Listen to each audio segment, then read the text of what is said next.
بخاری مسلم کی حدیث ہے، جبریل علیہ السلام نبی کے پاس آئے انسانی شکل میں، اور نبی سے آ کے پوچھا اچھا بتائیں قیامت کب آئے گی؟ آپ نے کیا جواب دیا؟ مل مسئول عنہا بأعلم من السائل، ہر سوال کا جواب میرے پاس نہیں ہے۔ فرمایا جس سے پوچھا جا رہا ہے اس کو پوچھنے والے سے زیادہ معلومات نہیں ہے، یعنی نبی نے بتا دیا مجھے پتا ہے کہ تمہیں بھی نہیں پتا ہے کہ کب آئے گی، مجھے بھی نہیں پتا ہے اور تمہیں بھی نہیں پتا ہے۔ پھر جبریل نے کہا کہ یا رسول اللہ علامتیں بتائیں قیامت کی، یہ تو نہیں پتا کب آئے گی، کچھ علامتیں تو ہوں گی، آپ نے علامتیں بتائی ہیں۔ ہمارے نبی نے قیامت کی علامتیں بتائی ہیں، قیامت کا ٹائم نہیں بتایا۔ اس میں ایک بڑی علامت کیا بتائی؟ ان تلد الامۃ ربتها، باندی اپنے آقا کو جنے گی۔ سب سے زیادہ نبی کا مذاق اڑایا جاتا اس نظریے پہ کہ ہم مرنے کے بعد دوبارہ زندہ ہوں گے۔ اس نظریے پہ جتنا مذاق اڑایا گیا ہے نا اسلام کا اور پیغمبر اسلام صلی اللہ علیہ وسلم کا، اتنا مذاق کسی اور عقیدے پہ بولو نہیں اڑایا گیا۔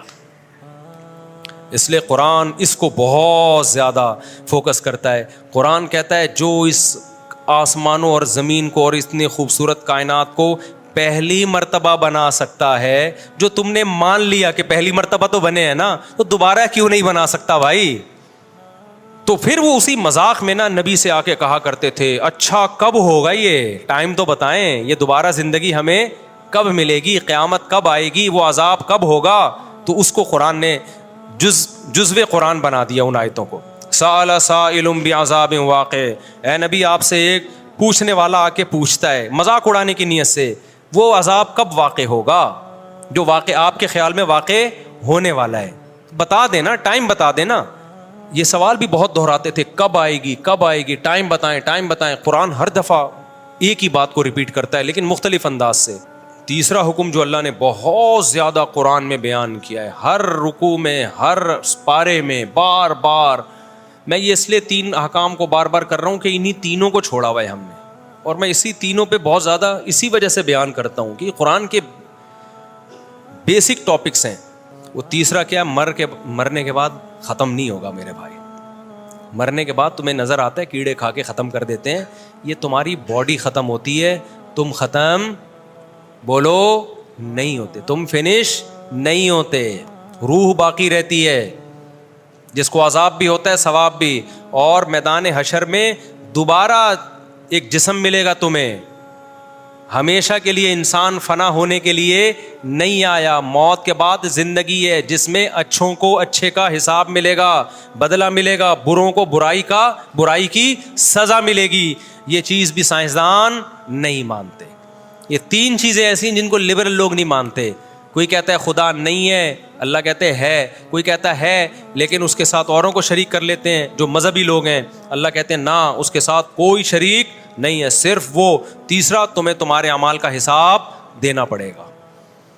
تو یہ 3 باتیں جب نبی کیا کرتے تھے نا تو مشرک ان میں سے ایک بات کو مانتے تھے، اور جو ملحد ہیں وہ ایک بھی نہیں مانتے تھے۔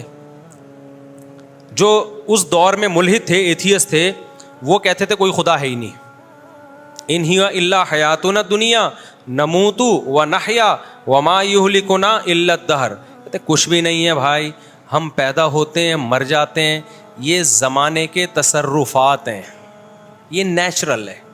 یہ کیا ہے؟ سب یہ نیچرل پروسیس ہے۔ جیسے بیج زمین میں ڈالو، پودا اگے گا، پھل اگے گا، آم اتلیں گے، نیچرل ہے نا، کرنے ورنے والا کوئی بھی بولو نہیں ہے۔ تو یہ سب آٹومیٹیکلی ہو رہا ہے، مر گئے، کھاؤ پیو موج مستی۔ آج بھی بہت سے لوگ، زیادہ تر تو آج دنیا میں اسی طرح کے لوگ ہیں، حتیٰ کہ ہندو نام کے ہندو ہیں، سوچ ان کی بھی، وہ ہندوؤں کا بھی 7 جنم ونم والا گیا۔ وہ ایک ہندو پنڈت نے کسی نے کہا نا کہ کوئی برا کام کر رہا تھا تو ہندو پنڈت نے اس سے کہا کہ تو اگلے جنم میں گدھا بن جائے گا۔ اس نے کہا پچھلے جنم میں گدھا تھا، اس جنم میں کیا بناؤں؟